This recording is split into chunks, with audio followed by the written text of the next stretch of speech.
कवरदार विठ्ठल श्री ज्ञानदेव तुकाराम पंढरीनाथ भगवान की जय. माऊली ज्ञानेश्वर महाराज की जय. जगद्गुरु तुकाराम महाराज की जय.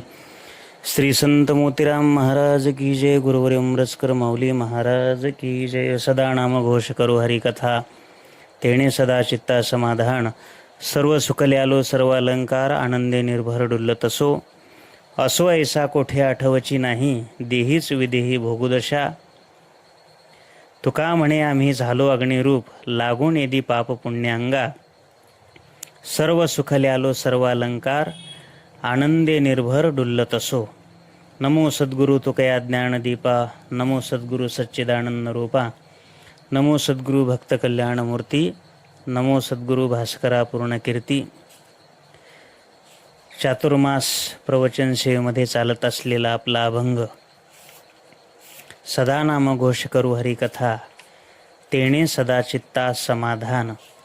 संत महात्मे हे समाधानी कसे आहेत, त्यांना हे सर्व समाधान कशा प्रकारे नाम घेतल्यानंतर प्राप्त होतं, याचं थोडंसं 2 चरणाचं चिंतन आपण मागे केलेलं आहे.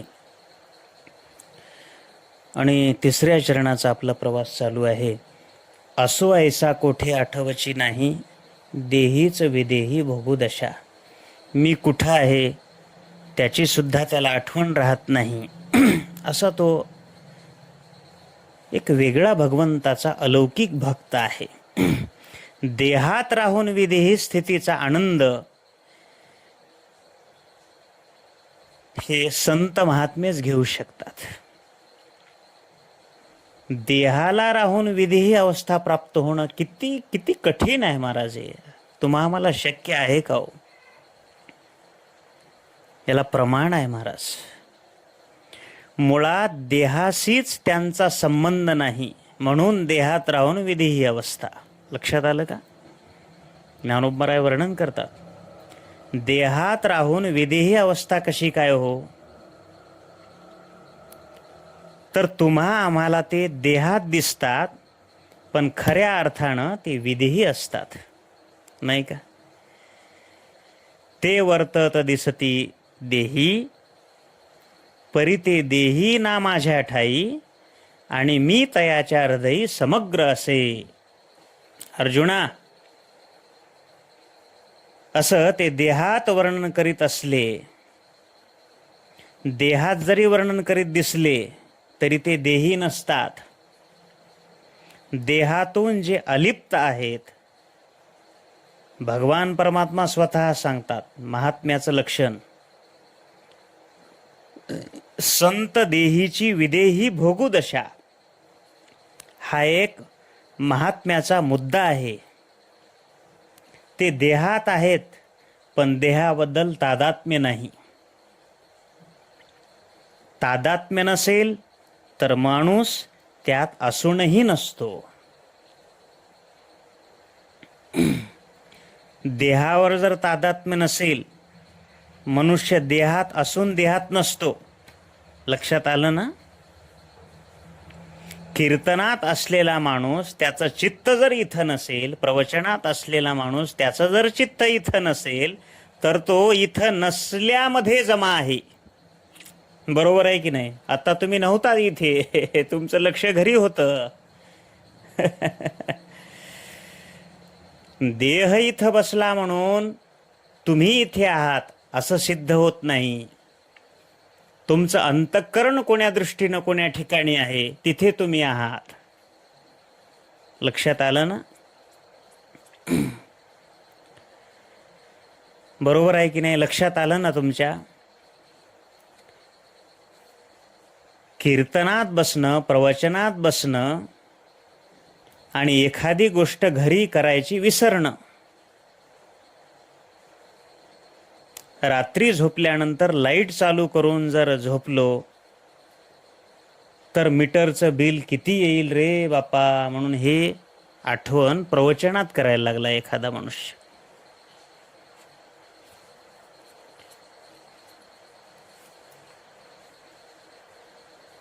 एखादा मनुष्य रात्री कीर्तनाला आलेला आहे आणि एकदम त्याच्या लक्षामध्ये आलं असं की दूध वगैरे मी म्हशीचं काढलं बापा, पण ते वासरू सोडलेलं, नंतर दूध काढून वासरू सोडलेलं, ते वासरूच बांधले की नाही की दावणीला. 2 तास त्याचं लक्ष त्या सगळ्या त्याच्याकडे लागलं महाराज. चित्त थाऱ्यावर नाही. शेवटी कीर्तन कसं तरी संपलं. 2 घास फराळाचे खाल्ले ना खाल्ले, आकड्यावर जाऊन पाहतोय ते बरोबर वासरू खुंट्याला बांधलेलं होतं. विनाकारण 2 तास कीर्तनामध्ये लक्ष विचलित कोण केलं हो? अंतःकरण वृत्ती कीर्तनात नव्हती, मन स्थिर नव्हतं.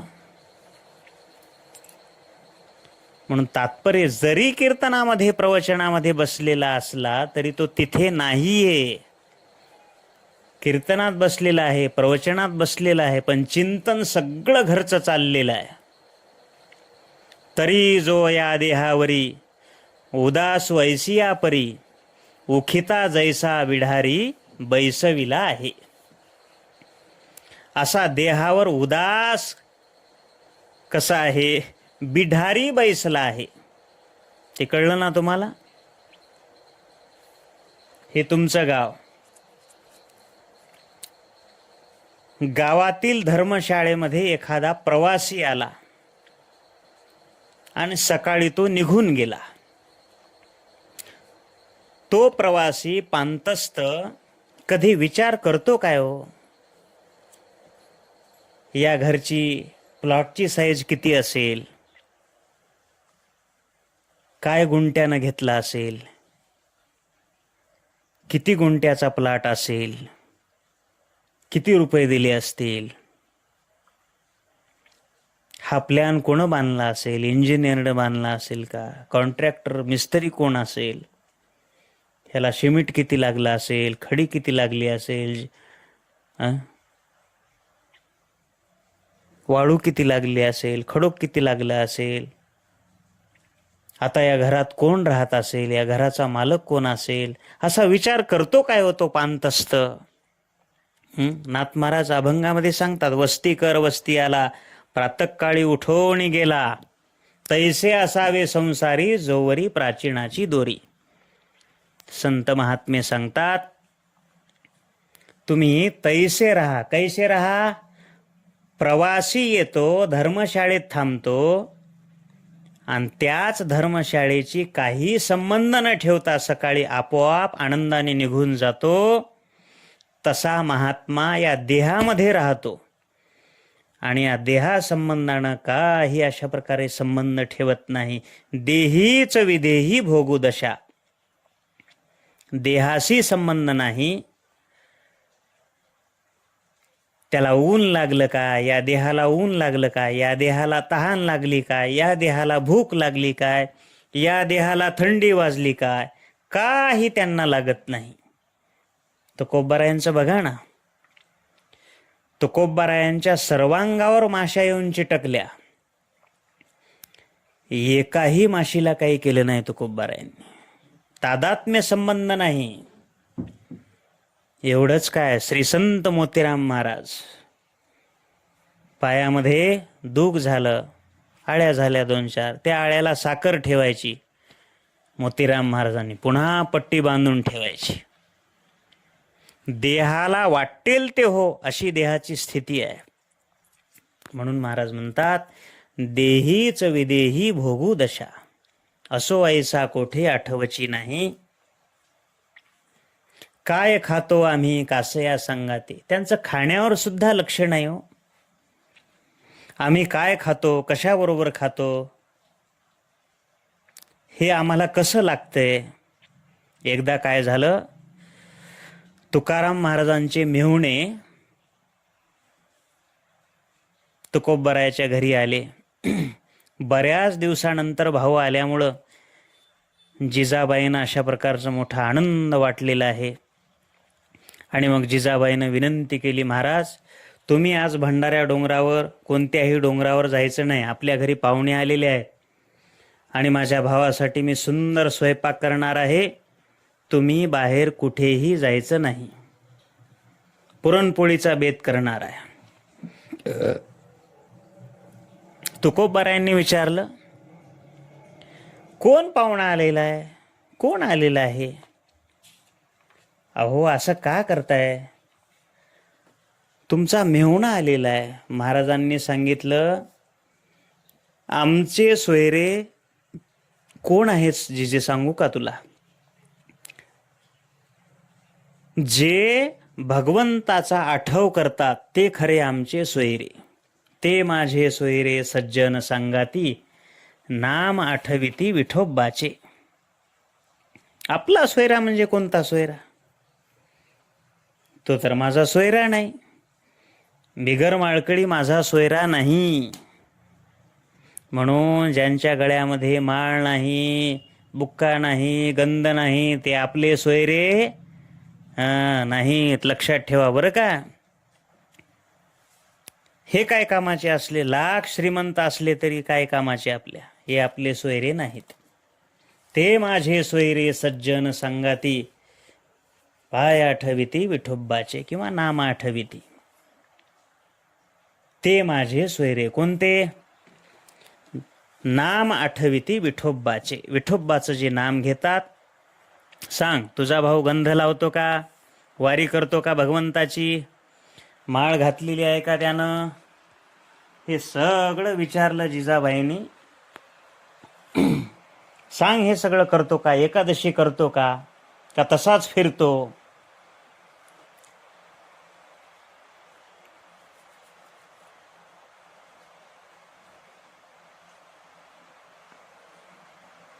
काय करतो नेमकं? आणि त्यावेळेला जिजाबाईंनी सांगितलं, नाही हो, असं काही करू नका. तुम्ही थांबलं पाहिजे. नाही नाही, मी थांबणार नाही. जिजाबाईंनी सांगितलं,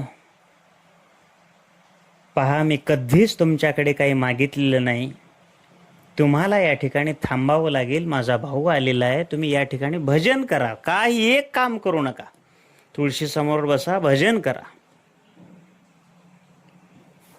त्यावेळेला तुकोबारायांना मोठा आनंद वाटला.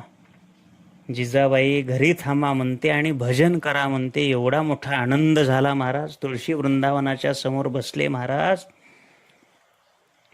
आणि राम कृष्ण हरीचा जे गजर सुरुवात केला तुकोबारायांनी. स्वयंपाक झाल्याबरोबर जिजाबाईनं तुकाराम महाराजांना बोलवलं. मेहुण्याला अशा प्रकारचं बोलवलेलं आहे. सुंदर स्वयंपाक केलेला आहे. आनंद वाटला. पात्र वाढलेले आहेत आणि जेवण दोघांचे चाललेलं आहे. दोघांचे जेवण आटोपलं. आनंद वाटला जिजाबाईला. आणि दोघांचं जेवण झाल्यानंतर पुन्हा जिजाबाई भोजन करण्याकरता त्या ठिकाणी बसलेले आहेत. पाहिल्याबरोबर, एक घास खाल्ल्याबरोबर कळालं की एकाही भाजीमध्ये, वरणामध्ये मीठ नाही. भाज्यामध्ये मीठ नाही, कशामध्येच मीठ नाही. ताड ताड ताड जिजाबाई उठल्या, तुकाराम महाराजांकडे गेलेल्या आहेत. महाराज, अहो, तुम्हाला एवढं सुद्धा सांगता येत नाही, माझा भाऊ, मी तरी म्हटलं माझा भाऊ का जेवत नाही. 2-4 घास खाल्ले. मला वाटलं त्याची तब्येत बरीबर नसेल. तुम्हाला सांगताय ना मीठ कमी झालं नाही. मीठ कमी होतं ते तुम्हाला सांगता येत नाही. महाराजांनी सांगितलं, माझिया देहाची मज नाही चाड, कोठे कैसे गोड अनेकाचे. माझा देहच मला कळत नाही. मीच काय खातो ते आम्हाला कळत नाही. दुसऱ्याचं काय कळणार मला? तुझा भाऊ जेवला नाही हे मला कसं कळणार जिजा? तुझा भाऊ जेवला नाही त्याला कोण काय करील बरं जिजे? माझीच मला आठवण राहत नाही. दुसऱ्याचा विचार कोण करील? असो ऐसा कोठे आठवची नाही, देहीच विदेही भोगू दशा. तुका म्हणे, आम्ही झालो अग्निरूप, लागो नेदी पाप पुण्यांगा.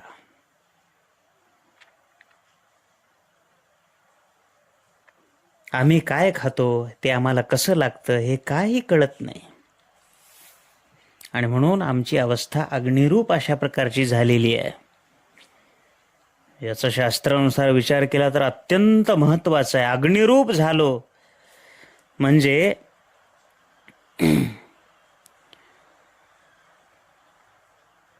अग्निरूप झालो म्हणजे काय झालो? अग्निरूप झालो याचा शास्त्रीय अर्थ फार मोठा सुंदर आहे. अग्निरूप झालो हा सरळ अर्थ आपल्याला पटणार नाही, म्हणजे जमतच नाही, थोडं लक्षात येत नाही. अग्निरूप झालो शेवटी म्हणतात आणि पहिल्या चरणात म्हणतात सदा नामघोष करू. म्हणजे अग्निरूप झाले ते नामघोष करतात का? आणि नामघोष करणारा अग्निरूप समजायचा का? म्हणजे याचा शब्दशः अर्थ जमत नाही, याचा लक्षार्थ घ्यावा लागतो.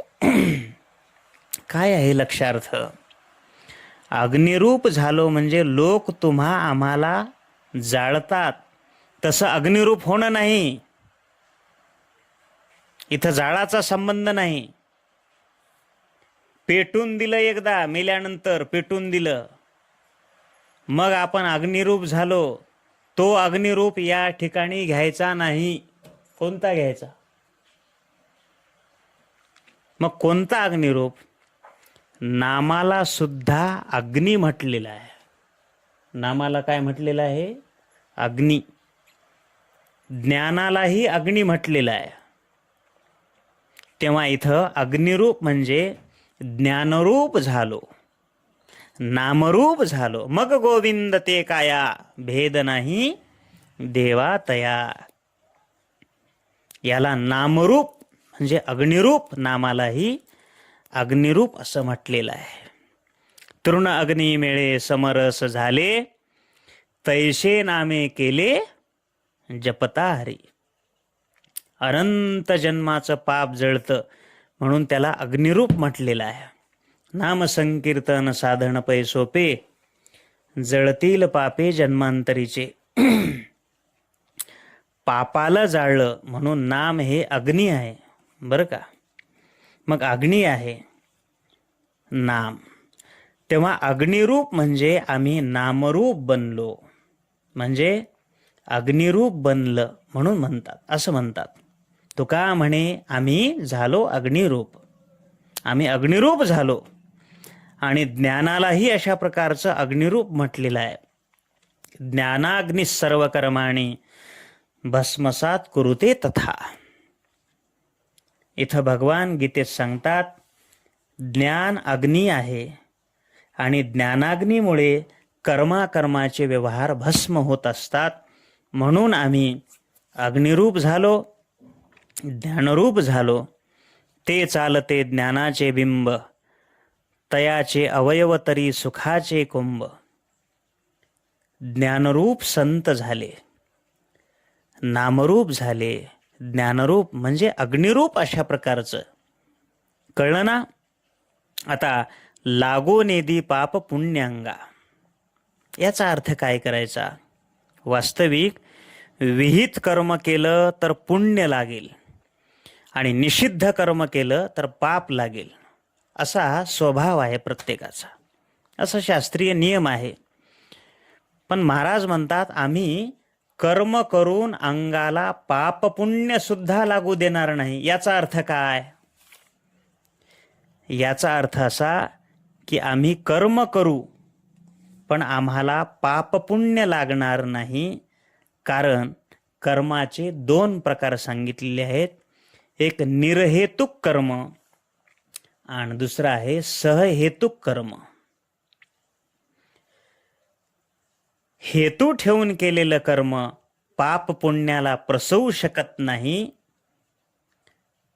ते कर्म होतं, पण कर्तृत्व मात्र आणि फलस्वाद सहित जे कर्म कसं होतं गीतेच्या 12व्या अध्यायामध्ये सांगतात.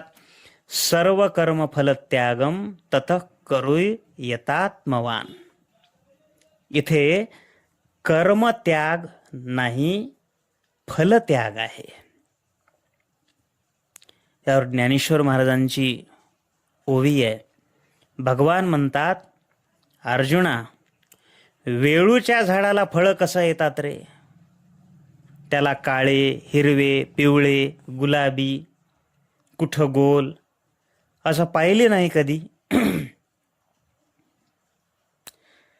बरं, वेळूच्या झाडाचं फळ कसं आहे याचंही उत्तर नाही.